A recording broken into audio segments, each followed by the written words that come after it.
கம்பேரிசன்னால் ஒரு ஸ்டூடெண்ட்டோட லைஃபே ஸ்டாப் ஆக பார்த்துச்சு. என்னன்னு தெரியுமா? ஒரு ஸ்டூடெண்ட் வந்து என்ன பண்ணான் அப்படின்னா, அவன் எப்பயுமே மற்றவங்க கூட அவனை கம்பேர் பண்ண ஆரம்பித்தான். எப்படின்னா, இப்போ கிளாஸில் ஃபஸ்ட் ரேங்க் எடுக்கிறாங்கன்னா அந்த ஸ்டூடெண்ட் கூட கம்பேர் பண்ணுவான். அவங்களால தான் படிக்க முடியும், அவன் தான் ஃபஸ்ட் ரேங்க் எடுக்க முடியும், நம்மளால எதுவும் முடியாது. இல்லை ஸ்போர்ட்ஸில் யாராச்சும் நல்லா விளையாண்டாங்க அப்படின்னா அவங்க கூட கம்பேர் பண்ணுவான். அவங்களால தான் வின் பண்ண முடியும், அவங்களால தான் வந்துட்டு இந்த ஸ்போர்ட்டில் வந்துட்டு விளையாட முடியும், நம்மளால முடியாது.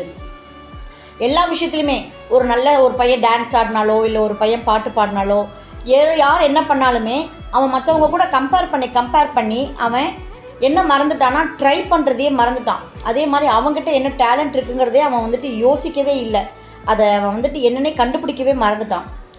ஸோ இந்த டைமில் அவங்க டீச்சர் அதை நோட் பண்ணாங்க. டீச்சர் நோட் பண்ணி அவங்ககிட்ட கூப்பிட்டு சொன்னாங்க, நீ யார் கூடயுமே உன்னை கம்பேர் பண்ணாத, நீ உன்னோட பாஸ்ட் கூட உன்னை பீட் பண்ணு.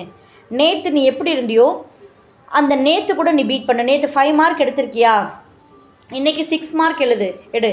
ஏன்னா அவன் என்ன பண்ணான்னா கம்பேர் பண்ணி அவனோட ஹோம்ஒர்க் எழுத மாட்டான். எல்லாமே அவனுக்குள்ளே ஒரு செல்ஃப் கான்ஃபிடென்ஸ் கம்ப்ளீட்டாக குறைஞ்சி போய் என்னால் முடியாது. அவங்க வீட்டில் யார் கேட்டாலுமே என்னால் முடியாதுன்னே சொல்லிட்டு இருந்தான்.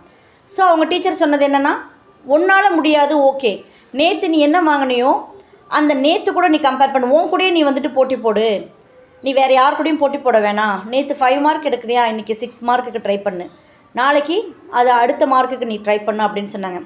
அப்போ தான் அவன் ரியலைஸ் பண்ண ஆரம்பித்தான். அவன் கூடயே அவன் போட்டி போட்டான். கொஞ்சம் கொஞ்சமாக அவன் வந்துட்டு இம்ப்ரூவ் பண்ண ஆரம்பித்தான். ஸோ இதிலேருந்து உங்களுக்கு என்ன மாரல் அப்படின்னா, நீங்கள் எப்பயுமே யார் கூடயுமே கம்பேர் பண்ணாதீங்க.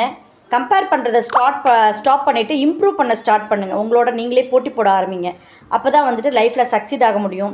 நீங்கள் என்ன பண்ணுவீங்கன்னு எனக்கு மறக்காமல் கமெண்ட் பண்ணுவீங்க. நீங்கள் உங்கள் கூட கம்பேர் பண்ணுவீங்களா, இல்லை உங்கள் கிளாஸ் கூடயோ உங்கள் கொலீக்ஸ் கூடயோ உங்கள் கூட ஒர்க் பண்ணுறவங்க கூட நீங்கள் கம்பேர் பண்ணுவீங்களான்னு எனக்கு மறக்காமல் கமெண்ட் பண்ணுங்கள். மேலும் இந்த மாதிரி நிறையா ஸ்டோரிஸ் தெரிஞ்சுக்க என்னோடய சேனலை மறக்காமல் ஃபாலோ பண்ணுங்கள், சப்ஸ்கிரைப் பண்ணுங்கள். பாய்.